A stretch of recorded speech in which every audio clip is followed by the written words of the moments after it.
Good evening and welcome to Gallaudet University. To Gallaudet University and the PhD in Educational Neuroscience, Distinguished Lecture Series in Educational Neuroscience. My name is Bradley White. I'm a second-year student in the Educational Neuroscience program. I want to extend a personal and warm welcome to the Gallaudet University students, faculty, and staff who were able to join us this evening, and other area universities that are here with us in the room today, including Georgetown University. Also, I want to extend a warm welcome from everyone that is watching from home. This is our second lecture in this year's series, entitled Educational Neuroscience Pioneers Revolutionizing the Study of Science and Learning in the Young Child. I am delighted to introduce our speaker this evening, Dr. Karen Adolph. She is a professor in the Department of Psychology, the Center for Neuroscience at New York University.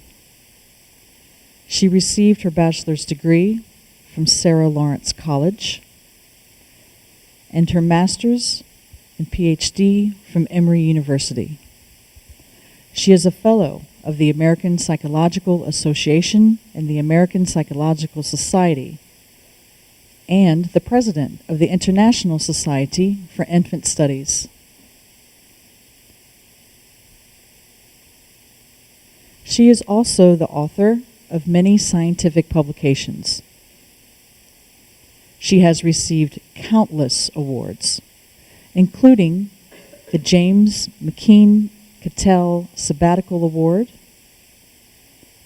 the APF Robert L. Fantz Memorial Award, and the APA Boyd McCandless Award, and many, many others.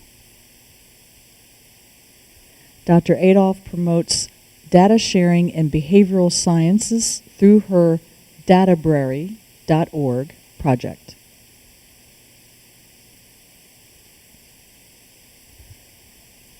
Dr. Adolph is here today because of her major contribution to pioneering science and educational neuroscience. Her leading discoveries include infant learning and development, especially in the area of motor skill acquisition. Her contributions include learning more about the effects of body growth, exploratory activity, environmental and social supports, and culture on perceptual motor learning and development. Please help me welcome Dr. Adolph, and her presentation is entitled Learning to Move and Moving to Learn. Thank you.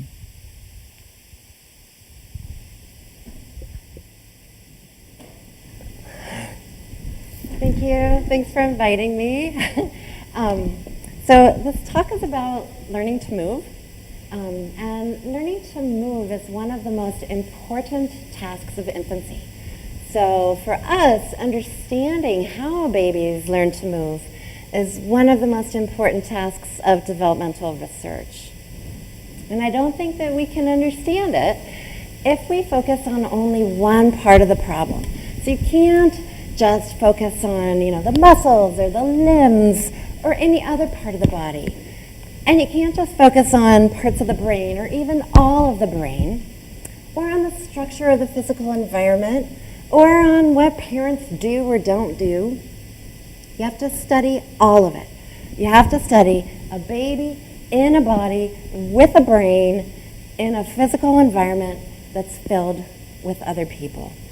I think we really have to study all of it all at once. Babies learn to move in the context of development. So my talk is divided into 3 parts: embodied, embedded, and enculturated learning. By embodied, I mean that learning takes place in a particular body with a particular set of skills. By embedded, I mean that learning takes place in a particular physical environment that's filled with things, objects, and surfaces. And by enculturated, I mean that learning takes place in a social and cultural environment that's filled with other people. It's filled with caregivers who have particular kinds of child-rearing practices. Learning happens in development. Babies are learning to move at the same time that their bodies, their skills, and their physical and social environments are developing. So I'm going to start with the idea that learning is embodied. Children's bodies and skills are always changing. These photos show change in body growth from birth to 12 months of age. And these photos on the bottom are showing changes in babies' postural and locomotor skills over their first year. The point is that changes in infants' bodies and skills actually change the opportunities for learning. So first I want to focus on the transition from crawling to walking. So from when babies are moving around on all fours to when they get up and they're moving around upright. New walkers fall a lot. And some of the falls look pretty good. But falling is not aversive enough to make them stop trying.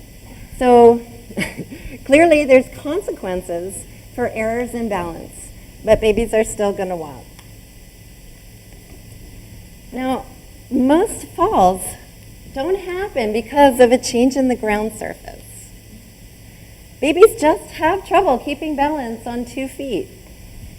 And in fact, the transition from crawling to walking, it raises a really big question. So the transition from crawling to walking raises a really big question. Why would a baby who can crawl give that up in order to walk? So why would a baby give up crawling so that they're going to look like this? How could it be that a really good crawling infant would know that someday walking is going to really turn out to ultimately be the best way to get around? These are data from 2 groups of 12-month-old infants, experienced crawlers and novice walkers. Now, on average, the novice walkers, those are the babies in blue, they're falling twice as often as the experienced crawlers. So the novice walkers are falling like 32 times an hour, whereas the experienced crawlers are only falling 17 times an hour. So why would a baby give up crawling in order to walk when they're going to fall twice as frequently? Here's a possible answer. Even though new walking infants are terrible walkers, they're really terrible, immediately a novice walker gets more bang for the buck compared with an expert crawler. So novice walkers spend way more time in motion. Novice walkers take twice as many steps compared to crawlers, and novice walkers travel 3 times the distance of an experienced crawler. And now I'm showing you falls reconsidered relative to activity levels. So the time in motion before each fall, the accumulated number of steps until the baby falls, and the distance the baby travels until they fall. And you can see that walkers actually don't incur an increased cost. So the expert crawlers and the novice walkers look the same on all 3 of these graphs. So for example, walkers fall 1 time for every 69 steps. Crawlers fall 1 time for every 55 steps. So why not switch from crawling to walking if there's no increased cost and you get to go 3 times the distance? Here's additional data from a longitudinal study. Now, at each week of crawling, the babies get faster and faster. But now, look what happens when those same babies get up and begin to walk. They're faster from their very first week of walking compared with their last week of crawling. So as new walkers, truly horrible walkers, they're going faster in their first week of walking than after they've been crawling for 21 weeks.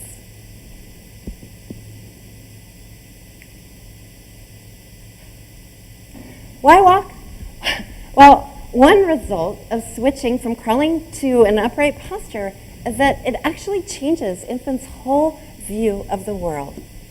The ability to crawl and then the ability to walk literally affects what babies can see.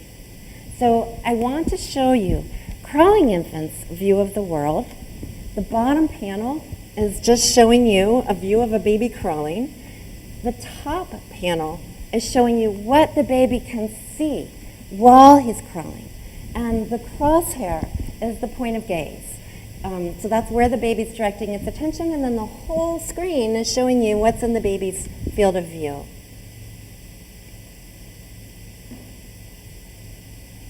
So while babies are crawling, they're seeing the floor right in front of their hands. That's what they're seeing. Here's what a walking infant sees. So look at the top panel. That's what a walking infant can see while they're walking. And here's the results in a nutshell. These schematics are drawn to scale, and they show the average field of view for a crawler compared with a walker. While babies are crawling, they mostly see the floor. While they're walking, they can see the whole room. And why is that? It's because vision is embodied. While you're crawling, your head is pointing down. And when a crawling infant tries to crank its head up as far as its neck can go, they can only see the bottom of the far wall. We know this because we put motion tracking markers on infants' heads. And then while a baby's upright, it can turn its head up to the ceiling or down to the floor. So what crawlers do, since they can't see, is they sit up. They can't see anything while they're crawling, so they sit up in order to see where they're going. So while they're crawling, all they're seeing is the floor. Then they sit up, and the whole room swoops into view. When they sit up, they see the same things that a walker can see. Now, sitting up solves the problem of trying to move with your head pointing at the floor, but it creates a new problem for visually exploring the environment. Because when babies sit up, it changes their body orientation. So let me show you what that looks like.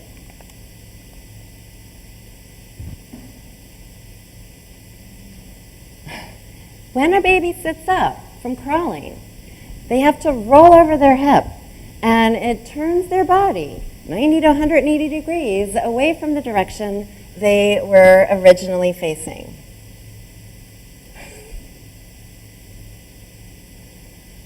To measure changes in infants' body orientation, we determined the direction they were heading while they were crawling and then while they were sitting, and we did it against a clock face. This polar plot shows the frequency of various changes in children's body orientation against a clock face. The length of the wedge from the center of the polar plot going out shows the relative frequency of turns at that angle. So here you can see that the transition from crawling to sitting is turning babies' bodies 90 degrees away from the direction they were originally facing. And that crazy change in orientation, when infants make that real-time transition between crawling and sitting, it makes locomotor exploration go in every direction. So this baby starts out crawling, heading to the northwest. She sits up. Now she's facing in a different direction. And then when she takes off crawling again, now she's headed in a completely different direction from where she was originally heading. And you can see that phenomenon really clearly in a polar plot. So When crawling, they start out facing in one direction, they sit up, and then after they're done sitting and go back to crawling, they're going in a completely different direction. So sitting up to look where they're going causes infants to adopt a really crazy, jaggedy pattern of exploration around their environments.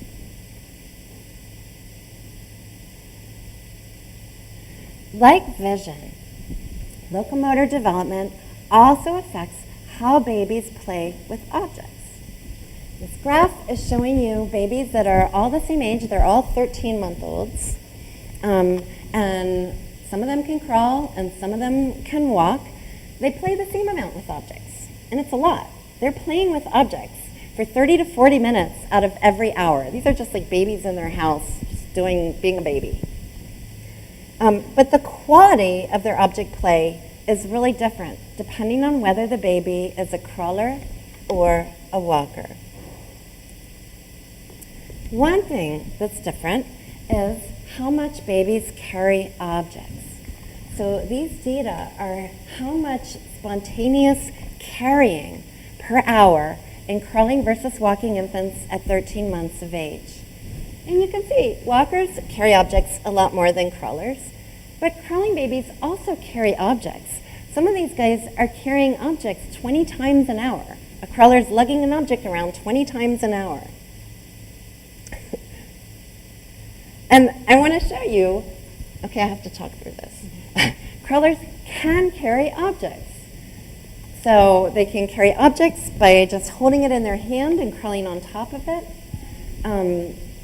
They can carry objects by holding it under one arm and scooching along. They carry objects by pushing them along the floor. They carry objects by bum shuffling, that's what that's called, and holding the object in their hand.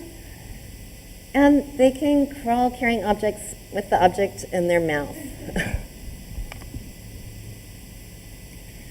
Sometimes babies use objects to initiate interactions with their mothers. Now, since both crawling and walking infants can carry objects, do they carry objects to share with their mothers? Even though crawlers can carry objects, when they want to share it, they do it from a stationary position. So they sit there and they hold up the object and they wait for their mother to pay attention to them from across the room. They're in a stationary position and then they offer the object. Walkers share objects by picking the thing up and carrying it over to their mother and putting the object in her face.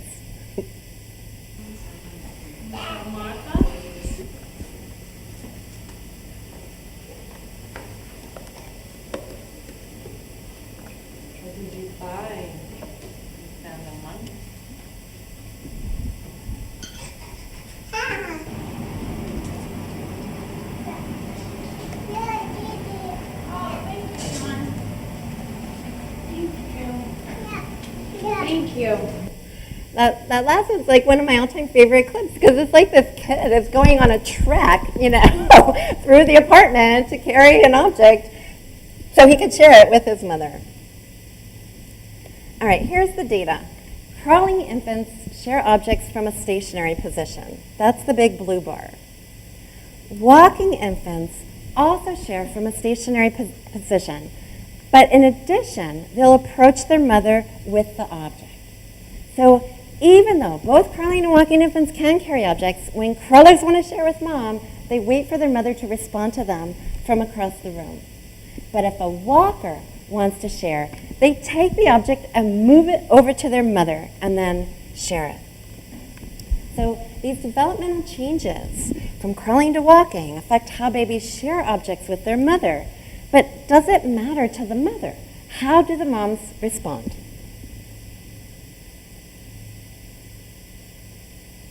Well, moms do different things. One thing that's really popular is they just ignore the baby.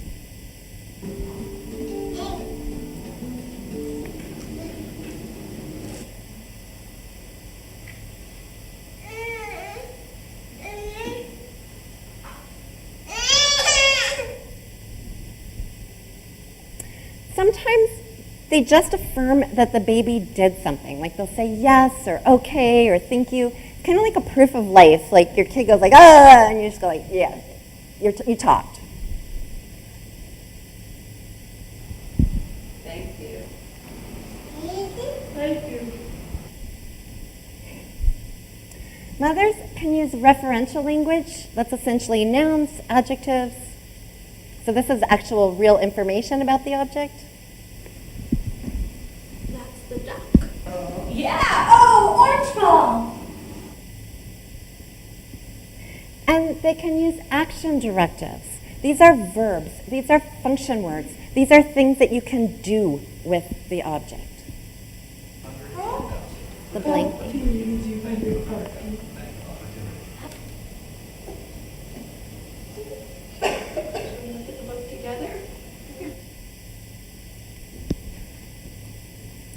Okay, so 21 of the crawlers in this study never carried an object to their mother. They only shared from a stationary position. And when they held up that object and tried to share it with their mother, the moms ignored them or affirmed them, but they didn't really say anything informative. All 24 of the walking infants also did stationary bids. And there were no differences in how the moms responded. But all 24 of the walking infants also carried objects to their mothers. That's the red bars. And when the babies picked up an object and carried it over to their mother, the mother responded with action directives. So if you pick up an object and bring it to mom, mom tells you what you can do with that object. Now, 5 of the crawling infants did actually carry objects to their mother, and their moving bids are shown in the red bars. And when their data are compared with the walking babies, it looks the same. So just like mothers of walkers, mothers of crawlers are more likely to use action directives when their crawling infants approached them with an object. So it's not like, the mother's sitting there and then thinks like, oh, hey, you've developed into a walker. Now I'll use verbs and tell you function words and things you can do with objects. Instead, it's the change to walking offered something different to babies. It made it easier to carry objects around. So they're more likely to carry objects to their mother. And as a response to that, the mothers are more likely to use function words and tell babies what they can do with it. So the transition from crawling to walking has this whole developmental cascade that ends with a different kind of linguistic input in terms of how the mothers respond. So learning is embodied. What I mean is that changes in infants' bodies affect their opportunities for learning and for doing. And these changes in their bodies and their skills instigate a whole cascade of developmental events. Crawling and walking affect how much babies travel and what they see.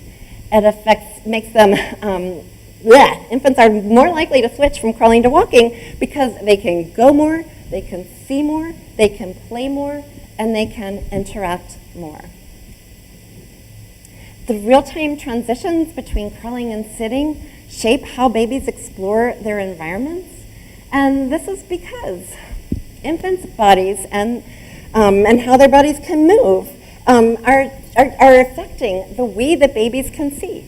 So it's like James Gibson said, we look with our whole body, not just with our eyes.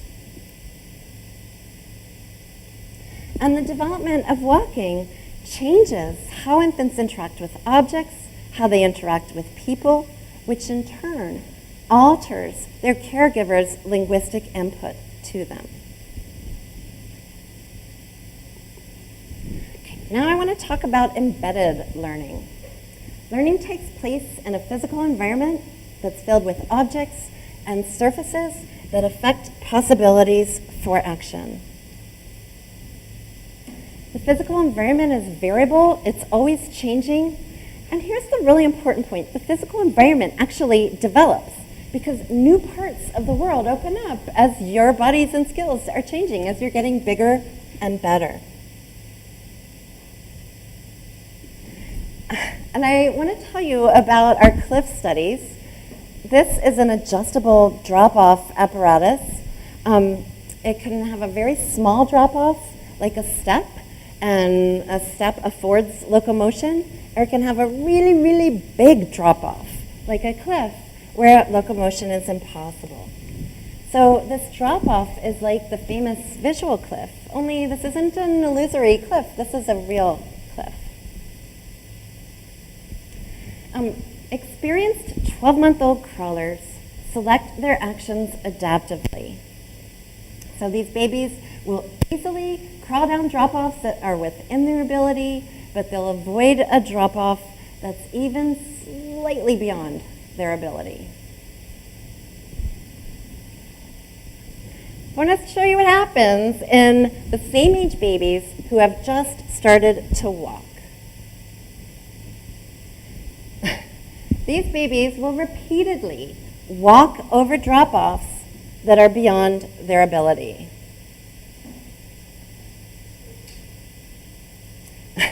Even a 90-centimeter drop-off, that's a 4-foot drop-off.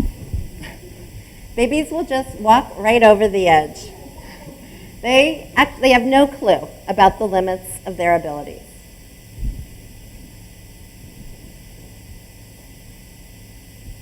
And then 6 months later, after babies have a few months of walking experience, again, they can select their actions adaptively.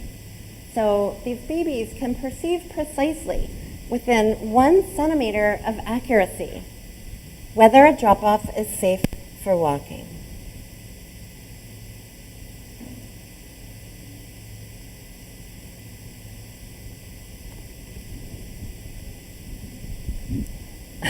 Experienced 18-month-old walkers look like the experienced 12-month-old crawlers. They know precisely whether a drop-off is too high for them to walk down.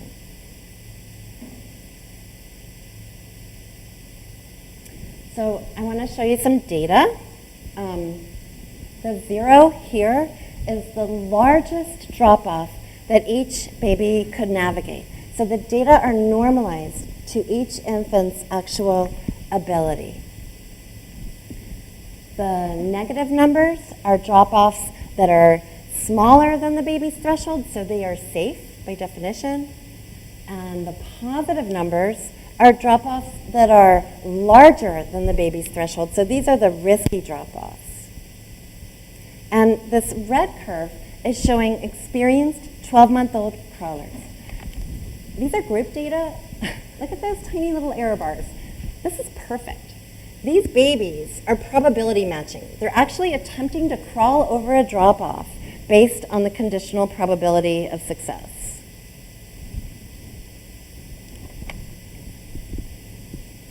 And now in blue, I've added the novice walkers.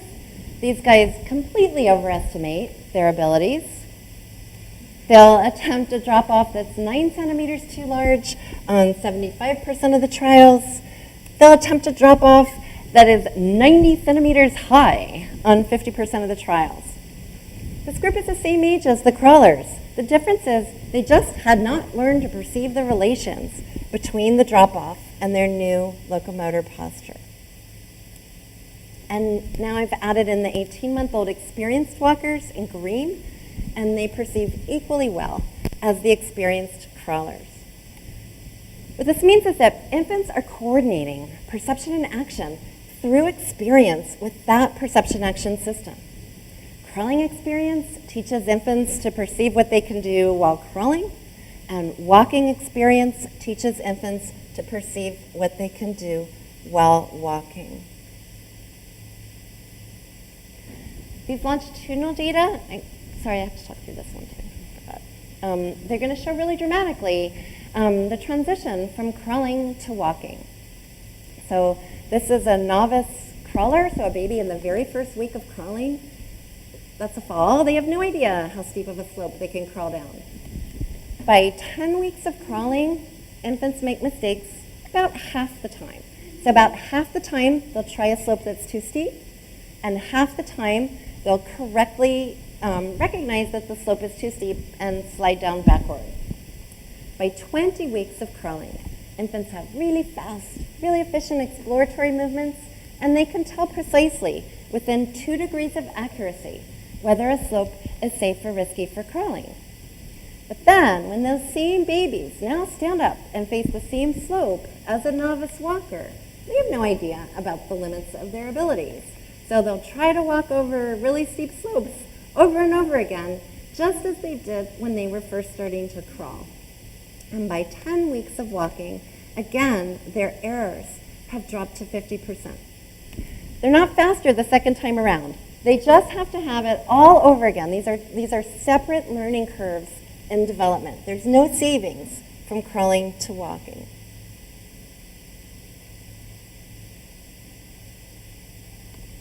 Learning is embedded in a physical environment. What are infants learning? They're learning to perceive and to exploit new possibilities for action. And part of that learning involves discovering and honing the right exploratory actions so that they can generate the information that they need for perception. Learning from an earlier developing skill doesn't transfer to a later developing skill. Well, why should it? New skills create new body-environment relations. New skills mean new information gathering systems. The relations between body and environment are different for crawling and walking. There's different vantage points for looking at the ground. There's different sources of visual information. There's different haptic information from touching. I'm giving you all these impossible words. Proprioceptive information, whatever. There's different forces. There's different parts of their body that are involved.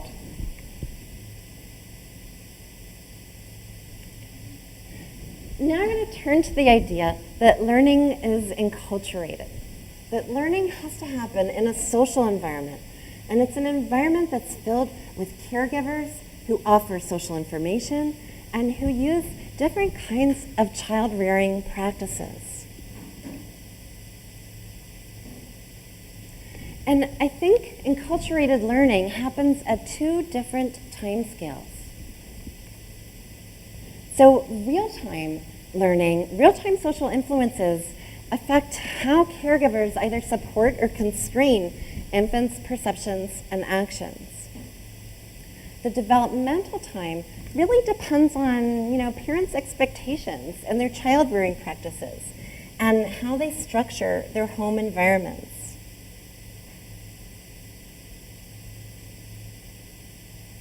So I'm going to start with real-time social influences. Babies aren't learning all on their own. They're absolutely not little scientists in a crib.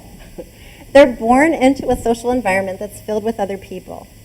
So this photo shows you a baby at the top of a really steep slope, and there's an experimenter right beside the baby who can, rescue it if it makes a mistake. And there's a caregiver, a mother, at the bottom who's offering social information. So this isn't just a physical situation.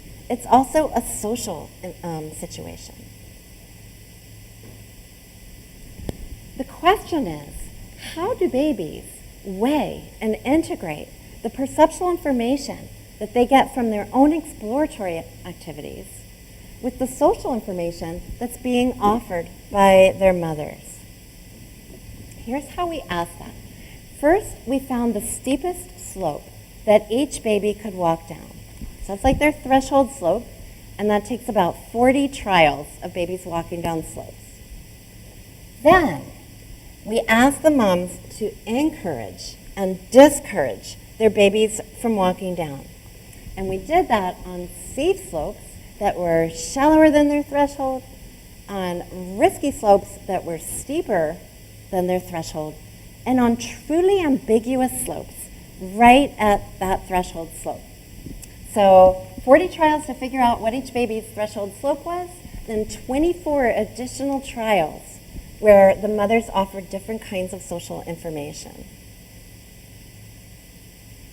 And here's data from 18-month-old experienced walkers.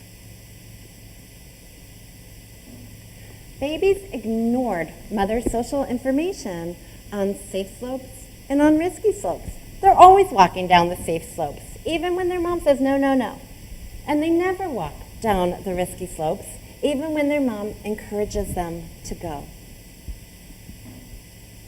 But at the threshold slopes, where the perceptual information is truly uncertain, now the babies defer to their mother's social message. If the mom says walk, they're going to walk on 75% of the trials.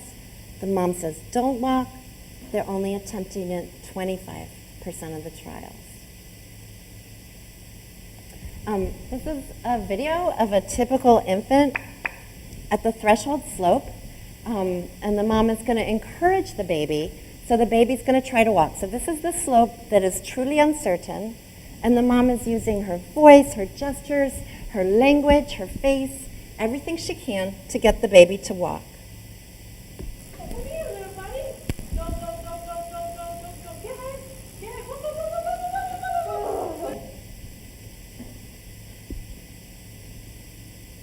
Okay, this is the same baby at the same threshold slope, but the mom is discouraging. So now the baby is not going to try it. Stay there. Stay there. Okay? And stay. No. No. No. No. Stay there. Anthony Jarrett, do not come down here. You hear me? Stay there. Ah, go. Do not come down. All right, so we figured if it's really true that infants defer to social information at the region of uncertainty, then if we change the region of uncertainty, babies should change where they use the social information. So we dressed the same 18-month-olds in Teflon-soled shoes so that we could change the region of uncertainty. These Teflon-soled shoes are really, really slippery.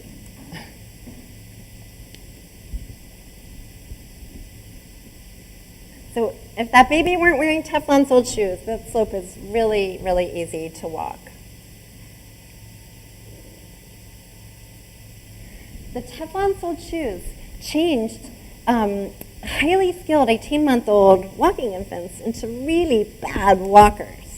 So we changed infants' level of walking skill, and therefore we moved the whole region of uncertainty to a shallower range of slopes.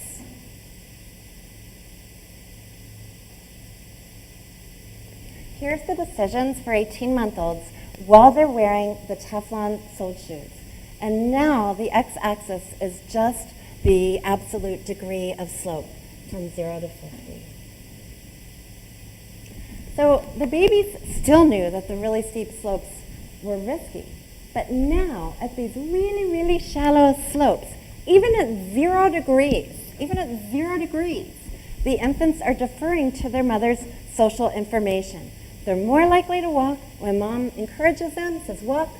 They're more likely not to walk when their mothers discourage them.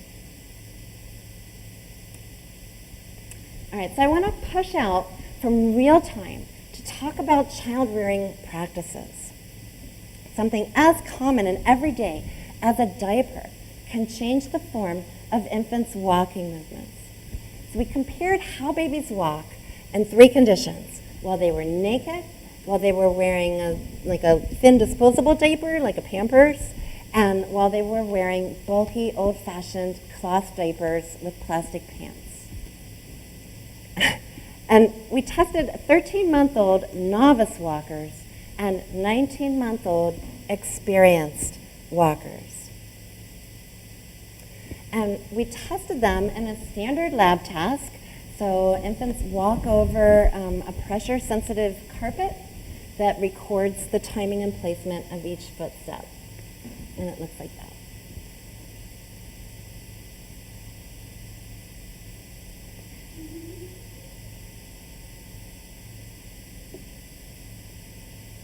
And here's the short story, Go Naked. So you can see the effects for yourself. These are the little trails of footprints from that baby actually walking left to right over the gate carpet. The top figure, when the baby is walking naked, the steps are close together and in a straight line. And the two bottom figures show when the baby's walking in diapers, and the step width is farther apart, and the gait is poorly controlled. So here's some data. Step width is the side-to-side distance between the feet. Over development, step width gets narrower. Babies took the narrowest steps when they were walking naked. They took wider steps when they were wearing the diapers. Step length is the front to back distance between steps. Over development, steps get longer and longer.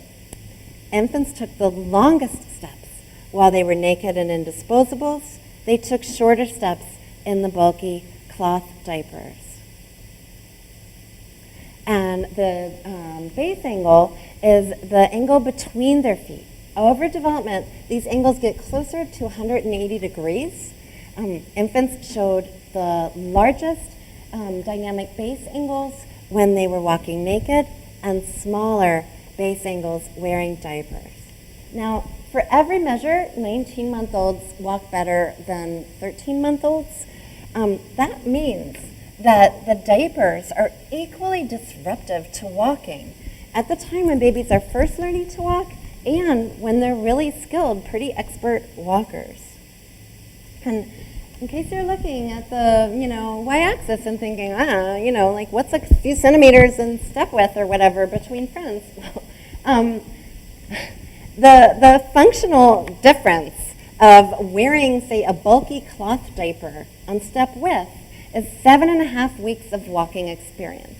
That means that a baby wearing a cloth diaper walks as badly as that baby had done 7.5 weeks earlier when it was walking naked.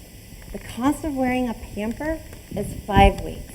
And in motor development, a month or 2 months, that's like a lifetime in motor development. Diapers not only make babies walk badly, it makes it harder for them to walk at all. While they're wearing diapers, more babies misstepped and fell compared with when they're walking naked. So something as, seemingly mundane as diapers affects how babies can move and what their locomotor exploration looks like. I want to give you another example of toileting. All over Central Asia, caregivers use a special cradle called a Gavora cradle to toilet their babies. In the bottom of the cradle, there's a hole in the mattress, and you put the baby's bottom right over the hole so everything comes down through the hole. And then they wear external catheters. That's for a girl, that one's for a boy. And so the waste drains through the catheters, through that hole in the mattress into a little bowl. And this is what it looks like. So they put the babies in the cradle. That's putting on the catheter. It's really fast. And they swaddle the baby's legs. Then they strap the legs down. They have to strap them because there's no sides on the cradle. Otherwise, the babies will fall out. Then they swaddle the arms. Then they strap their arms down.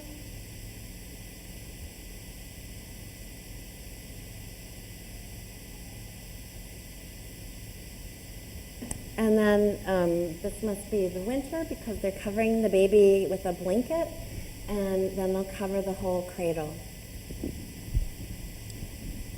So, and these Gavora cradles are used from birth to like 24, 30 months of age until the babies literally outgrow the cradle. So they're swaddled from neck to toe, and all they can move is their head.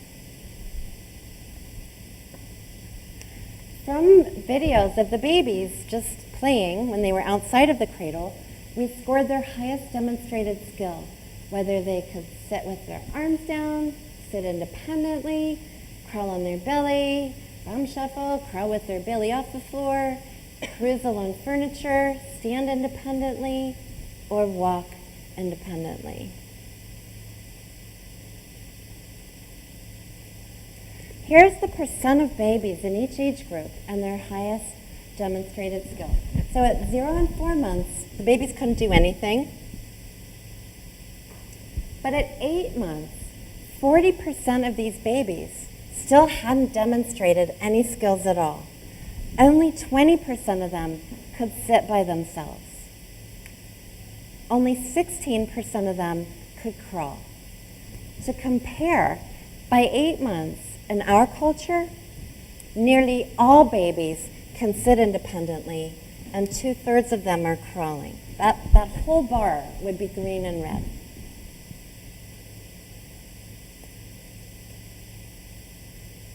By 12 months, only 50% of these babies were crawling, none were walking. In our culture, at 12 months, about half of babies can walk, and the rest are crawling. We didn't see walking until 16 months of age. So these babies are about 4 months off from the WHO standards or from our culture. And then by 20 months of age, nearly all the babies were walking. And I have to say, they're off from our norms and from the WHO standards because guess what? Central Asia is not represented in the WHO standards or in our norms. That whole section of the globe is utterly missing from research on motor development.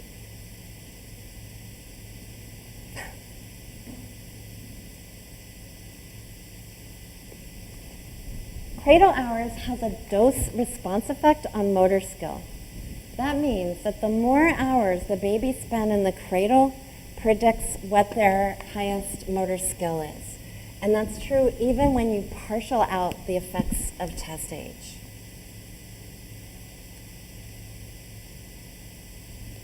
To measure how well they walked, we asked them to walk over a gridded mat.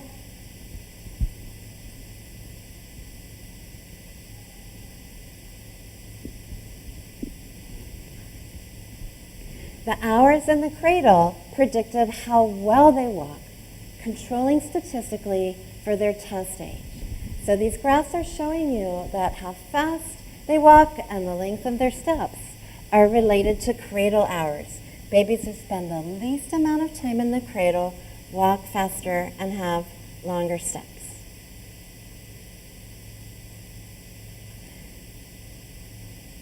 Okay, so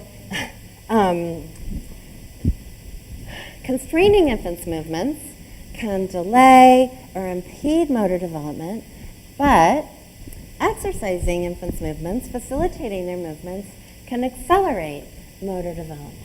And some cultures train their babies to sit and to walk, and the parents expect levels of skill really different from what would happen in our culture.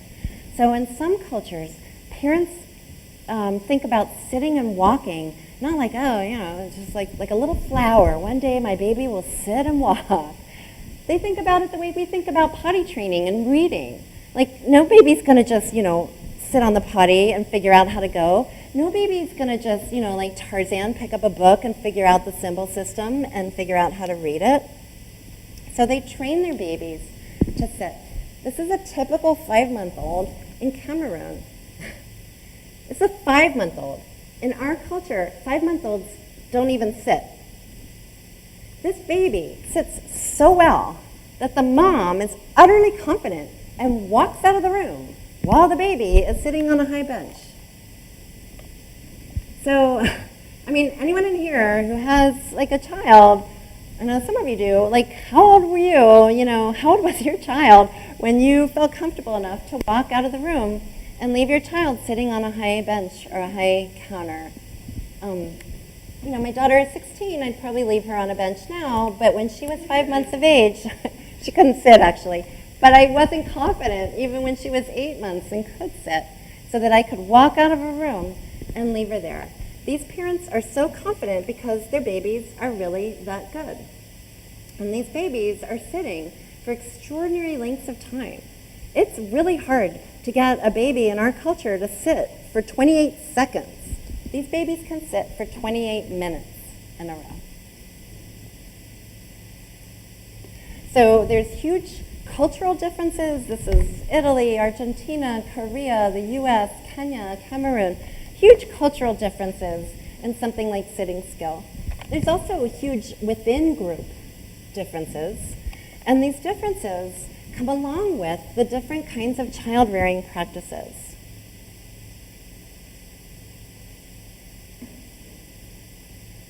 So learning is enculturated.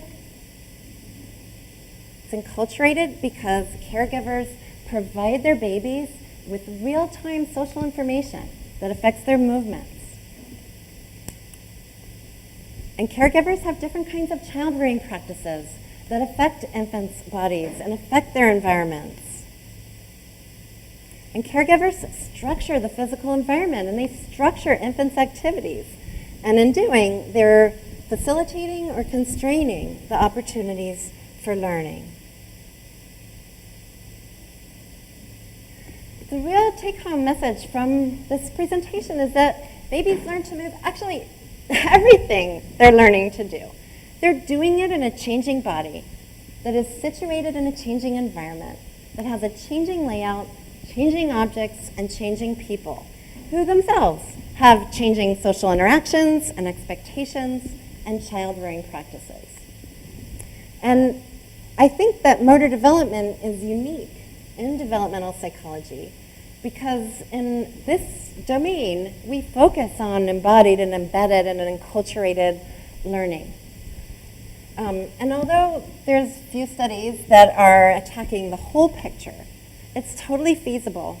And I think that research on motor development can lead the way.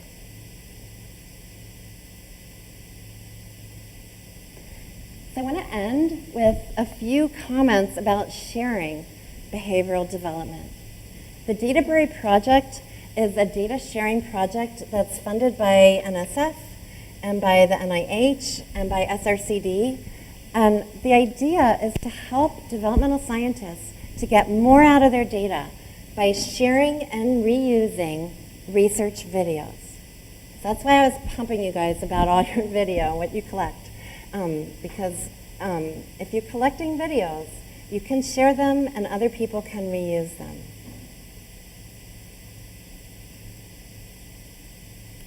The idea is that behavior is infinitely rich and complex. And video can capture much of that richness and complexity. So on video, you can see all of it, the game of tea, the social exchanges. If I had the sound on, you would hear the language. You can see all the motor actions. You can see the context. To mine the richness and the complexity of behavior, we need tools, so we have invented them. DataView is a free, totally free, open source tool that allows researchers to score and explore and analyze their videos. Has a user guide, has a support forum, has a best practices guide that will make your life easier. All right, the DataBury itself, it's a library. It's an online library for housing raw research videos. And the aim is to promote open sharing and reuse of research videos among developmental scientists.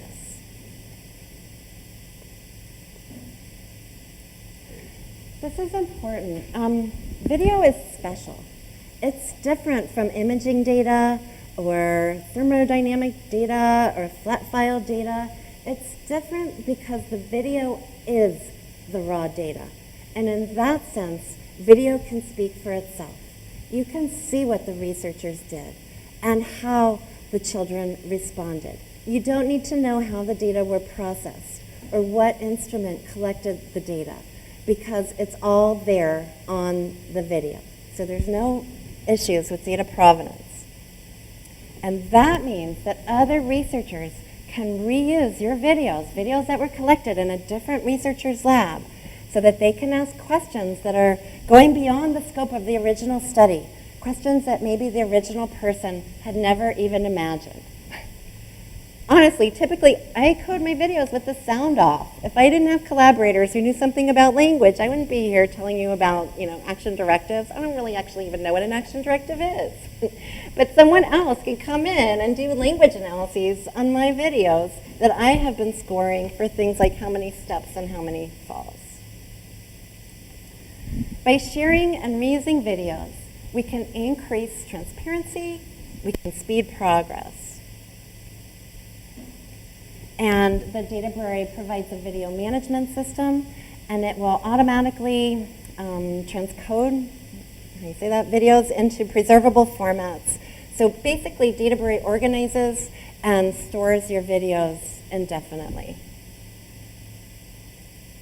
Here's what you would see if you go to Databrary. There's buttons for browsing data sets, for browsing people, for looking at, key tags. You can check out what your colleagues are up to. You can search for excerpts that you might want to show when you're teaching your developmental class. This is a study that Mike Frank did that was about eye tracking.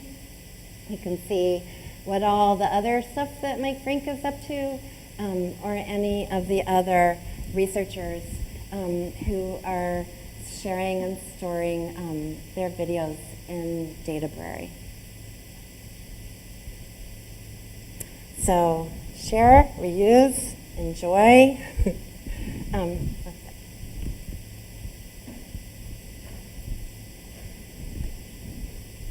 you.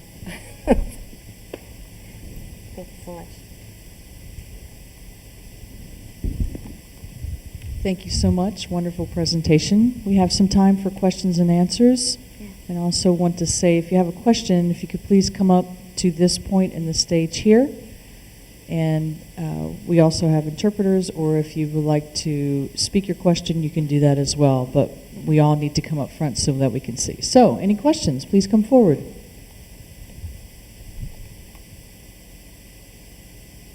We have a question here.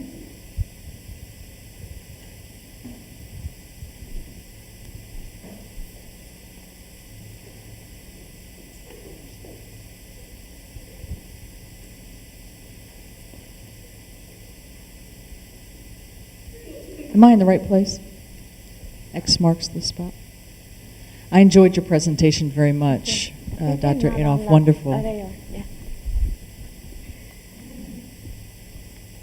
At some point, I did wonder, but what about, and then your next slide answered my question. So, wonderful presentation. Thank you. I am wondering, when you were talking about young infants, the new crawlers versus the new walkers, and expert crawlers or more experienced walkers, and looking at the differences, and that it doesn't transfer across. So what I learned as a crawler does not transfer to walking.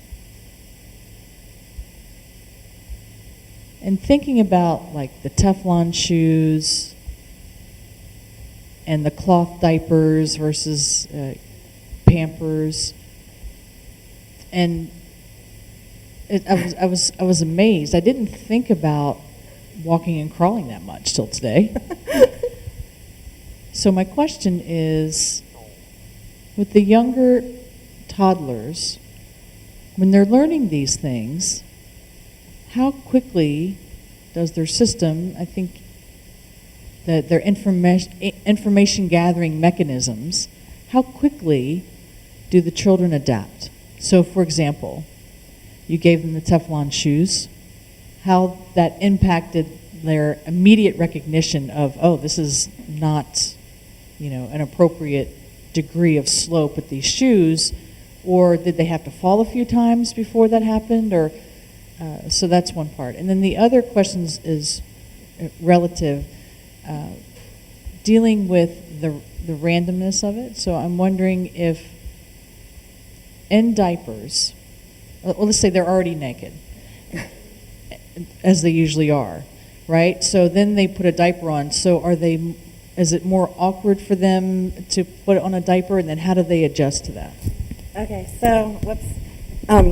So Okay, first of all, the diaper study was in New York City, and I don't know what you guys do in Washington, D.C., but more than half of the babies had never walked naked because, like, we don't have anywhere that you would have a naked baby walk. The average number of minutes per week walking naked was something like 22 or something minutes. Like, they're almost never walking naked. It's not like I'm running naked. All right, but this is related to your larger question, which was how long does it take to learn this stuff? And like, you know, did I have to experience a fall in order to figure out the Teflon-soled shoes? All right, so in developmental time, it takes months. It takes months for babies to figure out how to recalibrate.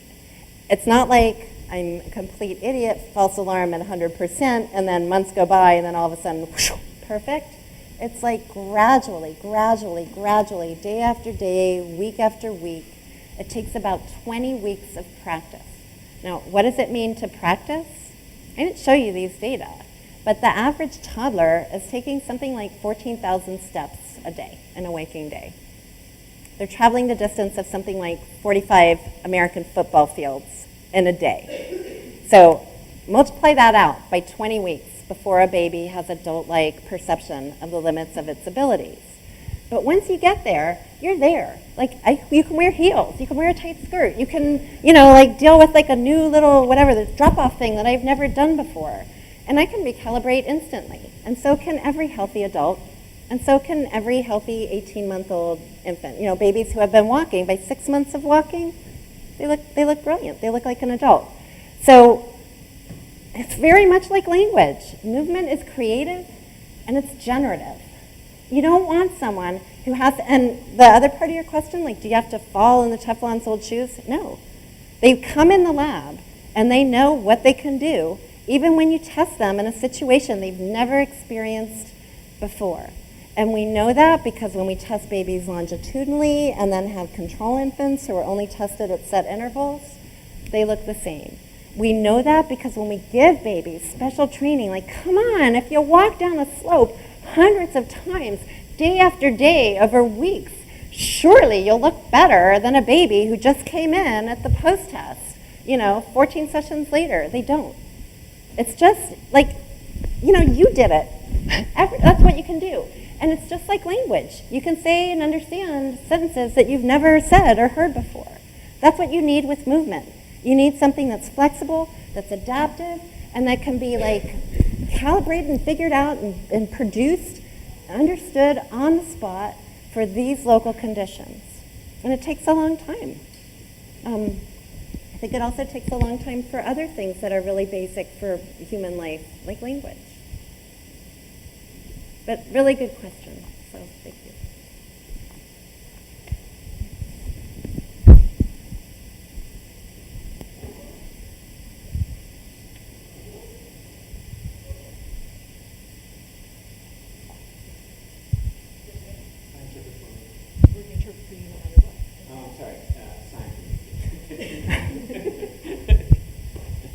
Okay, excellent talk. Very, very interesting and thought-provoking. Thank you. So my question is, there seems to be an implication that enriching a child's infancy will improve their lives somehow. In other words, they perform better. So is this just speeding up development? Do these changes in the environment have long-term impacts? I mean, if you did it longitudinally for if you came back to these kids 8 years from now, would there be a difference, number one? And number two, within each group that you noticed yourself, there was a lot of within-group variation at each point in time. So even the regressions had a lot of residual variations on those regression lines. So do those differences predict long-term differences, like for when the kid goes to school or when the kid begins to read? I mean, are there any studies that look at the relationship of these early perceptual and motor skills with later success as a student or as an adult? Yeah, I love that question too, and we had wondered about that. So, to my knowledge, there's no good evidence of long-term effects, meaning years later. There's very good experimental and natural evidence for sort of short-term effects, like within weeks or months, right? But none over years. By the time they get to school, no evidence of differences. The Central Asian Gavora is really interesting because that's a case where movements are constrained, but there's no social deprivation. Those babies are beloved. They're the center of the family. The Gavora is typically the one piece of furniture in the home. They carry the handle so they can carry the baby around from place to place.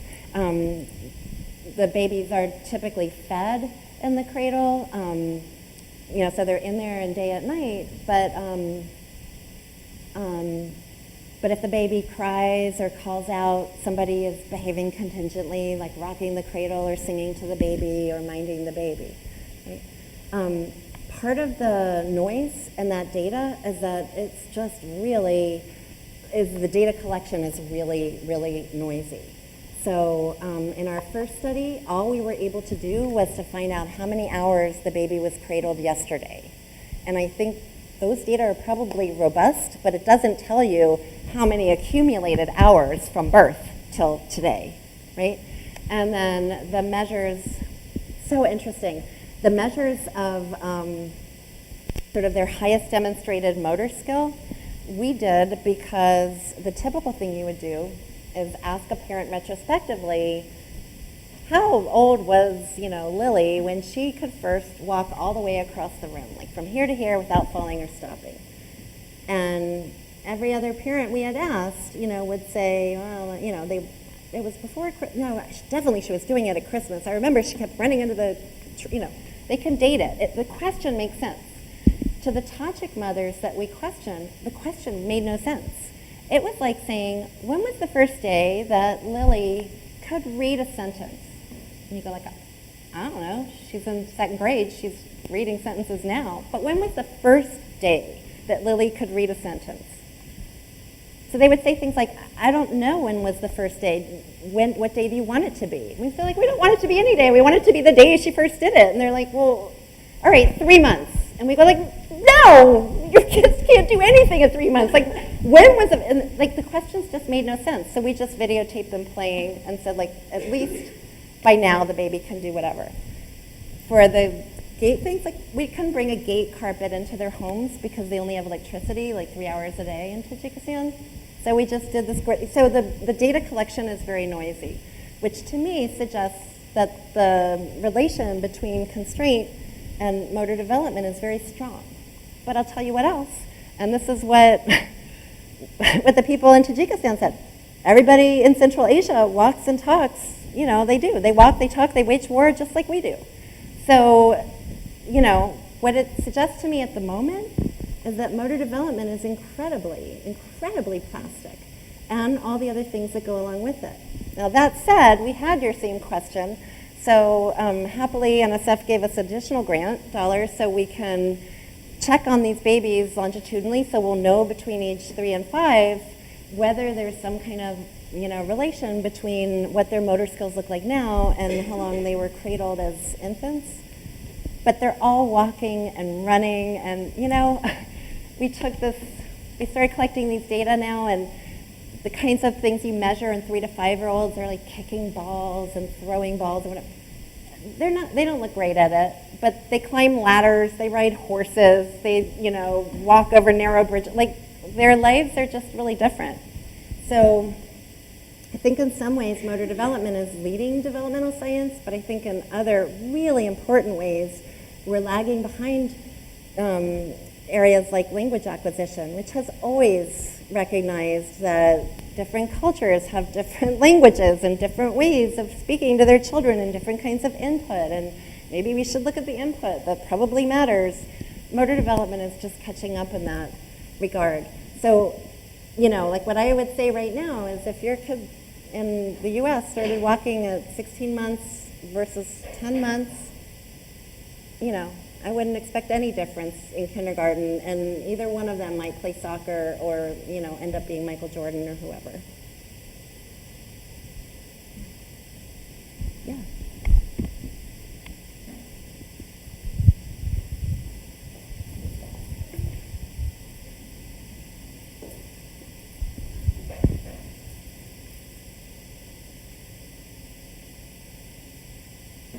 Thank you for an outstanding presentation. So appreciated. I noticed that there was a Procter & Gamble sign on one of the slides, and it made me wonder, is there any translational products that have come as a result of the research that you've done that might help companies come up with, for example, thinner diapers that will facilitate the walking because maybe babies will feel like they're naked, something like that? I don't know if that's something that you can speak to. I'm just thinking about this being live streamed. Procter & Gamble paid for the diaper study. And of course it went through grants and contracts at NYU, so everybody signed off that the data are going to be the data, whatever we find. And, you know, corporations have different goals. Maybe Procter & Gamble, okay. I mean, I think they would be happy if all of us were wearing diapers and maxi pads right now, you know, every one of you. But actually, it was Procter & Gamble that put us in touch with the folk in Tajikistan and got that study off the ground.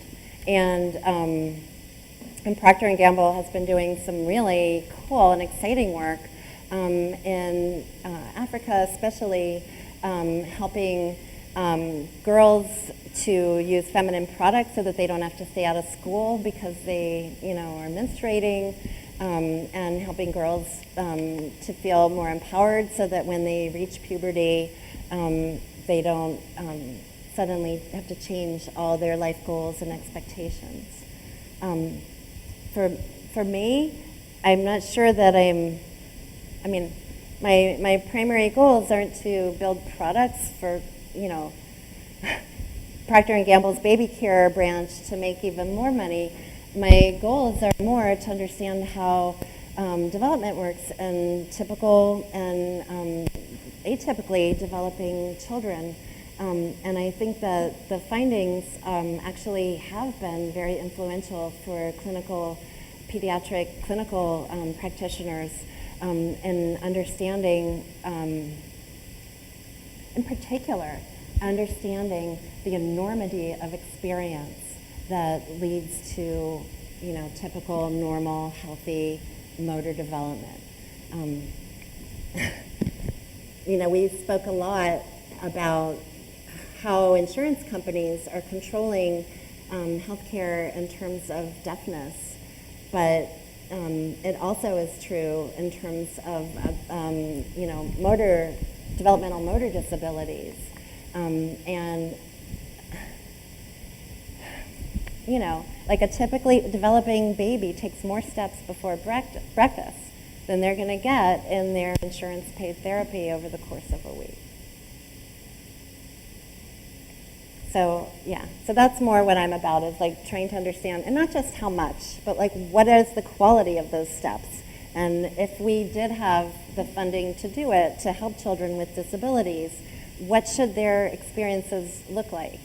And I think the fact that exercise or constraint can change the timing and perhaps the course, the early course of motor development is encouragement and proof positive that therapy, which is essentially changing children's environments and experiences, can actually be beneficial.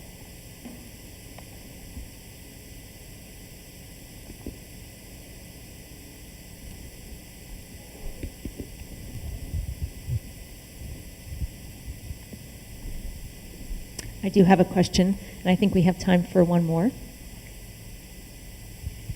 So I'll keep it brief. We talked a little bit about this earlier today, you and I did, in our meeting. So I a little bit know your answer, but I'd love to have it broadcast here. The motivation to start walking from crawling. You said that one of the reasons a baby might choose to walk is because of the visual field and being able to see more in the room. Now I'm wondering about deaf babies or children of deaf adults who are growing up in a signing environment. They already know that they are required to see more than is going on around the room. I'm just wondering if deaf babies or signing environment babies would be more motivated to start walking earlier than those who may be less visually motivated. I don't know. I think we should find out. I mean, you know, you guys have access to children who are deaf, and we could see whether an actual social motivation to be able to keep mother's face and hands in view is a motivation that makes them be upright more than prone. It is also important to say that babies who can crawl can also stand and cruise. So cruising is when infants hold onto furniture and move sideways, holding the furniture for support. Or in Tajikistan, where there is no furniture, they walk holding onto the walls. So it's like walk in quotes. They're not walking. They're using their arms for balance, but they're upright. And babies who cannot walk independently but can crawl spend more time, this is hearing infants, they spend more time upright than they do prone. Crawling is a really yucky, difficult way to get around. And so most babies and children and adults won't do it unless there's some reason to do it. That said, hearing infants, they don't need to look at their parents' faces. And we've discovered in using our head-mounted eye tracking technology that when babies are crawling or walking or even sitting at a table with their parents, they rarely look at their parents' faces. So even when the parents use language, so they can hear their parents, but that doesn't mean that they turn their head to see what their parents are doing or just look at their parents' face or their parents' hand. Something like 3% of the time are babies actually turning their head or lifting their head so that they can look at their parents. Might be really, really different in infants who understand that their parents, that they have to look at their parents to get social information. So I think if you should do it, we should do it, someone needs to do it. I think it's a really cool, great question. Thank you. Yeah.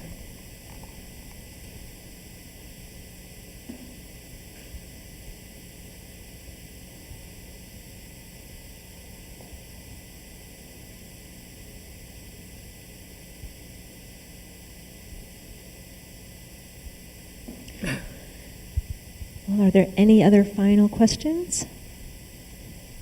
Thank you so much for the presentation. We really appreciate that you came to Gallaudet University. We really enjoyed learning more about the studies that you've done.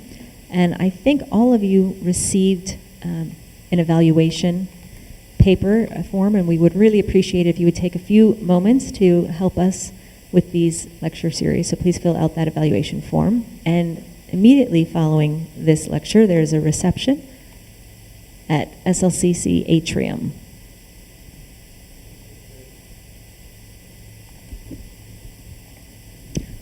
I'm sorry, I misspoke. It's not at the SLCC Atrium. We're actually going to be meeting at the Kellogg Bistro, the second floor break lounge. So over at the hotel, the second floor lounge area. Everyone is welcome to join us there. Thank you. Thank you very much.